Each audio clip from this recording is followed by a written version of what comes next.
Hey, salut à vous, j'espère que vous allez bien.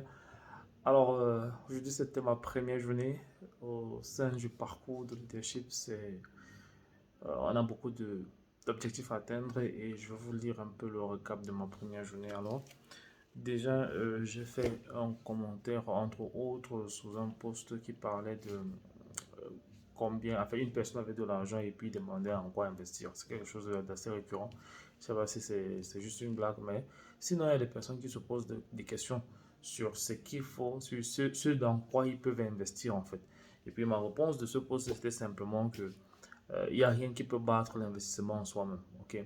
Vous ne pouvez pas investir simplement dans un business. Il faut bien pouvoir acquérir des compétences transversales d'un entrepreneur, aussi surtout l'état d'esprit de l'entrepreneur. Parce qu'en réalité, l'entrepreneur a un parcours. C'est ce que j'ai appris depuis que j'ai intégré cette communauté, c'est que l'entrepreneur a un parcours et donc il est nécessaire de pouvoir apprendre euh, ce parcours-là, de comprendre ce parcours-là et savoir qu'il y aura des zones de turbulence et donc savoir comment les gérer.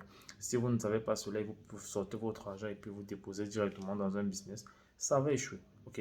Très souvent, ça échoue et vous ne savez pas pourquoi c'est échoué. Pourtant, d'autres personnes arrivent à réussir dans ce même business-là. Donc, c'est important de pouvoir investir en soi, investir dans sa croissance personnelle, investir dans son éducation financière et son éducation business. Donc voilà, j'ai donc répondu comme ça sur ce post-là et ça m'a permis d'avoir des interactions avec quelques personnes assez intéressantes.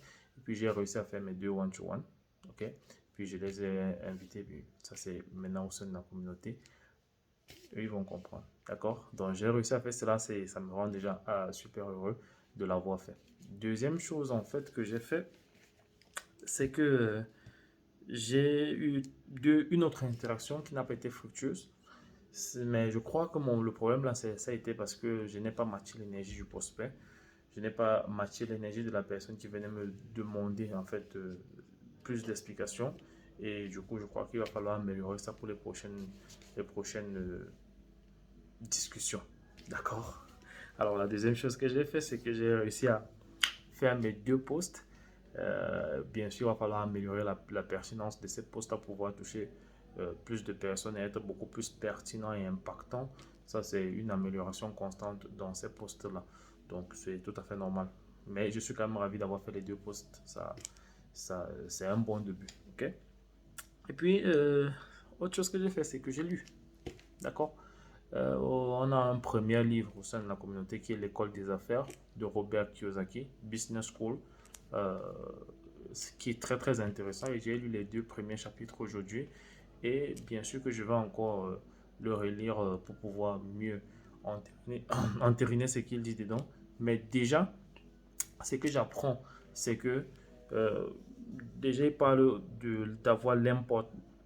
Déjà, il parle de l'importance de l'éducation financière et du business, justement parce que dans le livre, en fait, il parle des trois différents types d'éducation qu'une personne normale doit avoir. Premièrement, c'est l'éducation scolastique, je disais ça en anglais, scholastic education, qui est en fait la capacité en fait d'apprendre à lire et à écrire et à faire des maths. Ce qui est très intéressant, c'est-à-dire que c'est notre parcours, je veux dire primaire, secondaire. Ok. C'est très intéressant parce que ça permet de pouvoir interagir avec le monde aujourd'hui. Ok. Deuxième type d'éducation dont il parle, c'est l'éducation professionnelle, c'est-à-dire apprendre à faire un métier.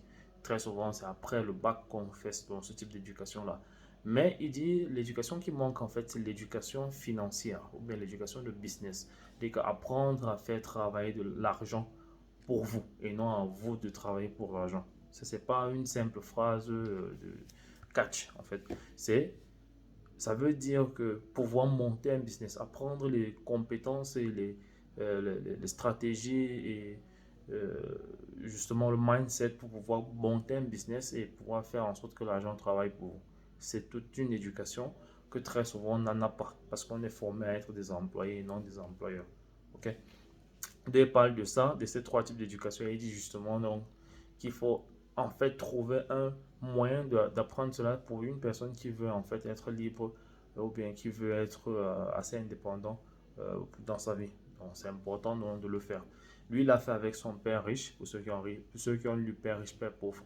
Lui, il l'a fait avec son père riche et nous, on n'a pas de on doit avoir un mentor en fait. Ok, pour ceux qui n'ont pas, moi j'en ai, on a un mentor, on doit avoir un mentor pour pouvoir nous apprendre cela. Ok, c'est où aussi la communauté Système 3D est assez intéressante parce que ça nous permet d'avoir aussi cette formation-là, cette éducation.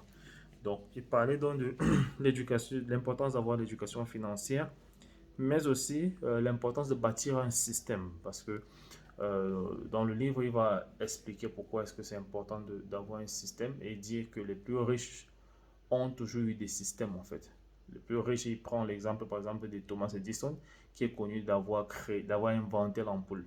Mais il disait donc justement du moins le père riche disait à Robert Kiyosaki qu'il était enfant que Thomas Edison n'a pas inventé l'ampoule, bien du moins n'a pas été le premier, mais a été le premier à le mettre en place, de le rendre viable, parce qu'il a compris qu'il fallait un réseau de distribution d'énergie, ok, un réseau de distribution d'énergie justement, pour pouvoir permettre en sorte que l'ampoule s'allume. Okay? L'ampoule ne sert à rien s'il n'y a pas le câble qui va quitter du compteur, qui va prendre l'énergie de la zone de production d'énergie pour votre maison. Et il a compris cela et donc il a pu mettre ça en place et ça c'est devenu viable. Et c'est pour ça on le connaît d'être la personne là qui a inventé l'ampoule. Mais en réalité, il a compris qu'il fallait un réseau électrique pour pouvoir faire marcher l'ampoule. Et très souvent, c'est comme ça. Tout le monde qui devient très très riche a besoin d'un certain réseau. Par exemple, il y a Bill Gates qui devient riche. Pourquoi? Il devient multimilliardaire parce qu'il a réussi à mettre un système d'exploitation dans le réseau d'IBM. Okay? Le système d'exploitation Microsoft Office, pour ceux qui ne savent pas, Microsoft Office, il a mis dans le réseau d'IBM, IBM qui n'était pas cette machine, mais parce que IBM avait déjà un système, il a simplement mis son système d'exploitation au sein du réseau en fait, du réseau d'IBM et il est devenu riche. Ben, en fait, il y a toujours un système à mettre sur pied et l'employé n'a pas très souvent cette capacité de voir la globalité de l'image, si je peux le dire comme ça, the bigger picture. Ok, il n'a pas souvent cette capacité de le voir. Mais une personne qui est formée mentalement et formée dans l'éducation financière, l'éducation du business, okay, va pouvoir voir dans ce projet-là et voir qu'il faut un système. Donc voilà. Et puis aussi, il a parlé dans le deuxième chapitre de 10 façons de devenir riche. Et en réalité, puisqu'il le dit à la fin, qu'en réalité, la seule façon viable et accessible à tout le monde, c'est c'est de monter un business, de monter un système. Parce que dans les 10 façons, il y a par exemple devenir riche par héritage. Ok, si à partir de 25 ans, vous ne savez pas si vous allez hériter quelque chose, ça veut dire que vous ne faut pas devenir riche par héritage. Donc, il faut comprendre qu'il faut monter un business pour cela. Donc voilà, entre autres, je vais revenir sur les 10 façons probablement dans un post pour mieux vous expliquer cela. Je ne veux pas que la vidéo soit trop longue. Et aussi, il annonce donc justement dans le livre qu'on va apprendre comment lever des fonds pour l'investissement. Parce que le riche, c'est celui qui monte un business et qui investit son argent. D'accord? Donc, on va apprendre dans le livre comment est-ce qu'on peut lever des fonds pour l'investissement, même sans être héritier, sans avoir trop d'argent. Ok? Surtout grâce à un business, à un système. Ok? Et aussi, comment investir déjà dès le départ sans perdre de l'argent. Donc ça s'annonce assez bien pour les prochains chapitres. Voilà ce que j'ai pu faire aujourd'hui. Et mon programme de demain, justement, c'est la priorité des priorités, c'est de suivre notre brain training qui est à 20h demain sur le thème que je vais mettre en dessous dans les commentaires. Je ne peux pas rater cet événement, d'accord?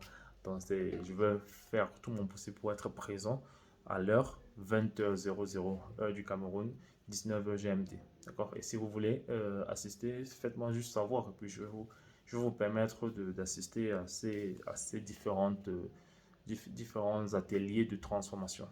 Ok. Donc, je vous dis bonne soirée. J'espère que vous avez passé une très très belle journée et bonne nuit. Dormez bien. Ciao.